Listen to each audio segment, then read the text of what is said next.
মাছের ডিমের এই রেসিপিটা যে এত সুস্বাদু এত টেস্টি আমি আগে জানতাম না। যখন থেকে বুঝতে পারছি যে এটাই হলো বেস্ট আইটেম, এখন তো মাছের ডিম নিয়ে আমার আর কোনো চিন্তা নেই। এখন এটাই আমি কী বলে মাছের ডিমের বেস্ট রেসিপি হিসাবে এটাকেই আমি রান্না করি। আলহামদুলিল্লাহ। আসসালামু আলাইকুম রহমতুল্লাহি বারাকাতু। কেমন আছেন সবাই? লিমাস কিচেন অ্যান্ড ব্লগে আপনাদেরকে আরেকবার স্বাগত করা। আজকে আপনাদের সাথে শেয়ার করব মাছের ডিমের কোপ্তা রেসিপি। তো আমি এখানে হলো একটা মাছের দুই ভাগের এক ভাগ, দুইটা সাইড থেকে একটা সাইড আমি আগেই রান্না করে খেয়ে নিয়েছি। তো ভাবছি আজকে আপনাদের সাথে শেয়ার করে আরেকটা অংশ আমি এখানে হালকা লবণ আর সামান্য হলুদ দিয়ে মোটামুটি সিদ্ধ করে নিয়েছি। পুরো সিদ্ধ করা যাবে না, মোটামুটি সিদ্ধ করে নিয়ে আমি ওইটাকে হাত দিয়ে চটকে নিয়েছি। আপনারা চামচ দিয়েও চটকে নিতে পারেন। সাথে একটা আলু আমি ম্যাশ করে নিলাম, সিদ্ধ আলু। তো ডিমের সাথে অবশ্যই একটা আলু দিয়ে নেবেন, তাহলে হলো ডিমটা খেতে মজা লাগবে। এখানে যদি আপনারা বেসন বা অন্য কোনো ময়দা বা কিছু ব্যবহার করেন তাহলে কিন্তু এটা হার্ড হয়ে যাবে। তো আমি আলু এবং ডিমটাকে সুন্দর করে ম্যাশ করে নিয়েছি। নিয়ে এখানে দিয়ে দিলাম একটা হলো বড় সাইজের পেঁয়াজ ভালো করে কুচি করে নিলাম, আর 2-3টা হলো কাঁচামরিচ দিলাম। বেশি কিছু লাগবে না, এখানে অল্প মশলা দিলেই হবে। আর দিয়ে দিলাম 1 চা চামচ পরিমাণ হলো গরম মশলার গুঁড়া। গরম মশলার গুঁড়াটা দিলে সুন্দর একটা ফ্লেভার আসবে। আর দিয়ে দিলাম 1 চা চামচ পরিমাণ আদা এবং রসুন অল্প অল্প করে। তো এই সব কিছু দিয়ে এখন আমি এগুলোকে ভালো করে মিক্স করে নেব। সব কিছু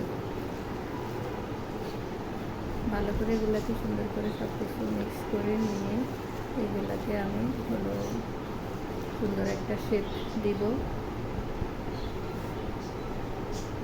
মাখা হয়ে গেলে সব কিছু, তো একটু লবণ দিতে হবে। সিদ্ধর সময় যেহেতু লবণ দিয়েছি অল্প করে দিলাম, বেশি দিই নেই। লবণ আমি পরিমাণ মতো বুঝে দিতে হবে। তো সব কিছু দিয়ে শেষ করে আমি এখানে এগুলো দেখুন গোল গোল শেপ করে নিচ্ছি। তো আপনারা চাইলে এখানে লম্বা শেপও দিতে পারেন বা শেপটা যে কোনোভাবে সুন্দর করে দিতে পারেন। আমার কাছে এই শেপটাই ভালো লাগে দেখতে, রান্না শেষেও কিন্তু এই শেপটাই বেশি ভালো লাগে। তো আমি সবগুলোকে এখন ওই গোল গোল শেপ দিয়ে নিয়ে নেব। এখানে বড় অথবা ছোটো নিজেদের পছন্দ মতো করে শেপ দিয়ে নিতে পারেন।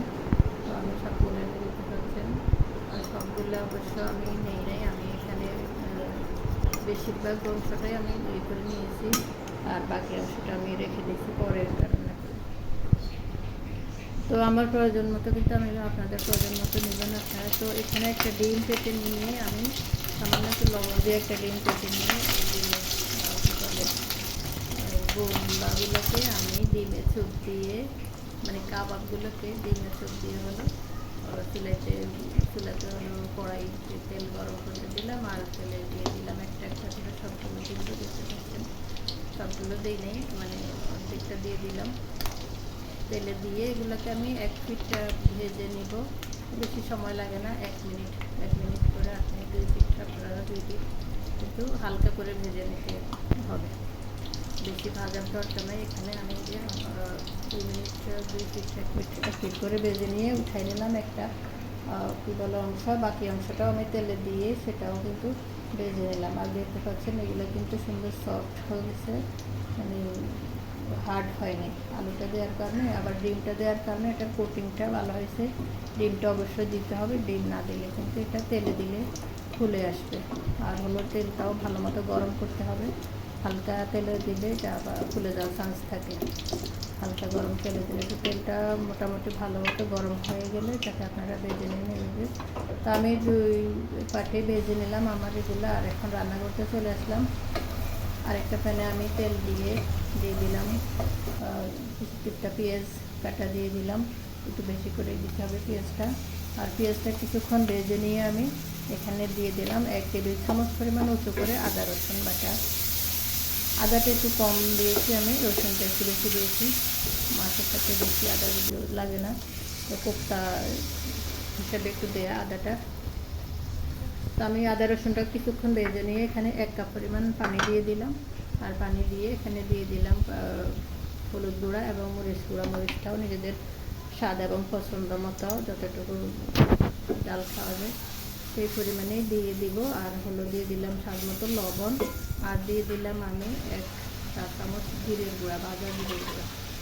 তো এই যে সব কিছু দিয়ে আমি মিক্স করে এখন আমি এখানে দিয়ে দিলাম হলো কেটে রাখা বরবটি। আপনারা কিন্তু এটাতে বরবটি বা সবজি ছাড়াও রান্না করতে পারেন। আমি আগেরবারে কিন্তু শুধু খালি রান্না করছিলাম, সেটাও বেশ মজা হয়েছে। তো এবার মনে হলো যে বাসায় আমার সুন্দর কিছু বরবটি রয়েছে, তাজা সবজিগুলো তো এখানে দিয়ে রান্না করলে ভালো হবে। তো আমি আবার পছন্দ মতো সবজি এখানে দিলাম, বরবটিগুলো দিয়ে ভালো করে কিছুক্ষণ নেড়ে ছেড়ে এখানে হলো আমি এগুলোকে ঢাকা দিয়ে 2-3 মিনিট কষাই নিব। বরবটিগুলোকে 2-3 মিনিট কষানো হয়ে গেল আমার। আমি উঠাই এগুলোকে আরও কিছু ভালো করে নেড়ে ছেড়ে হয়ে গেছে, মোটামুটি সিদ্ধ হয়নি এখন, আরও সময় লাগবে। কষানো হয়ে গেলে এখানে আমি দিয়ে দিলাম আরও 2 কাপ পরিমাণ পানি দিলাম। পানিটা আমি বুঝে শুনে দেখছি কতটুকু পানি লাগে। আর ডিমের এটার সাথে কিন্তু অনেক পানি টানে। আমি এখানে 2 বারে দিয়ে দিলাম পানি, আর হলো দিয়ে পানি দিয়ে নেড়ে ছেড়ে ডিমের কোপ্তাগুলো দিয়ে দিলাম। ডিমের কোপ্তাগুলো দিয়ে আমি এখানে দিয়ে দিলাম আরও 1 চা চামচ পরিমাণ গরম মশলার গুঁড়া। গরম মশলার গুঁড়োটা আপনারা থাকলে দিবেন, ভালো লাগবে, আর না থাকলে অসুবিধা নেই। আর দিয়ে দিলাম আমি 3-4টা পরিমাণ কাঁচামরিচ 2 মাঝখানে ভেঙে দিয়ে দিলাম। তো এগুলোকে আমি হলো একটু নেড়ে ছেড়ে ভালো করে মিক্স করে এখানে রান্না করব। আমি ঢাকা দিয়ে আবারও 5-7 মিনিট কিন্তু এগুলোকে রান্না করব। তো যারা এখন পর্যন্ত আমার ভিডিওতে আছেন, সাথে আছেন, দেখতে থাকেন, যদি ভালো লাগে অবশ্যই আমার চ্যানেলটা সাবস্ক্রাইব করে দিবেন, আর ভালো লাগলে একটা লাইক দিবেন, সাবস্ক্রাইব করে পাশে থাকবেন। তো আমি এখানে 3 থেকে 5 মিনিট এগুলোকে 5 থেকে 7 মিনিট হলো আমি এগুলোকে রান্না করলাম। আমি কিন্তু অফ ক্যামেরায় আরও একবারও কিছুটা পানি দিয়েছি। এই আপনারা কিন্তু পানি দেওয়ার সময় মানে করে দিলেন, পানি কিন্তু প্রচুর টানে, এই ডিমের কোপ্তাগুলো প্রচুর পানি টানে। আমি 2-3 ধাপে কিন্তু পানি দিতে হয়েছে। আপনারা শুরুতে একটু বেশি পরিমাণে পানি দিয়ে নেবেন। সুন্দর এই যে আমার 5-7 মিনিট রান্নার পরে কিন্তু এই রান্নাটা মোটামুটি শেষই হয়ে গেছে। আমি হলো চুলা বন্ধ করে দিলাম। আর এটা খেতেও যে এত সুন্দর, ডিমগুলো মাশাআল্লাহ জুসি জুসি হয়েছে, মানে খুবই টেস্ট একটা ডিমের অসাধারণ রেসিপি। এর আগে কিন্তু ডিমের এই সুন্দর রেসিপিটা আমার খাওয়া হয়নি। তো এটাই আমার কাছে বেস্ট মনে হলো আপনাদের সাথে শেয়ার করুন। তো আপনারা এভাবে কিন্তু রান্না করবেন। সবাই সাথে থাকবেন, ভালো থাকবেন, ভালো লাগলে সাবস্ক্রাইব করে দেবেন। আল্লাহ হাফিজ, আসসালামু আলাইকুম ওয়া রাহমাতুল্লাহি ওয়া বারাকাতুহু।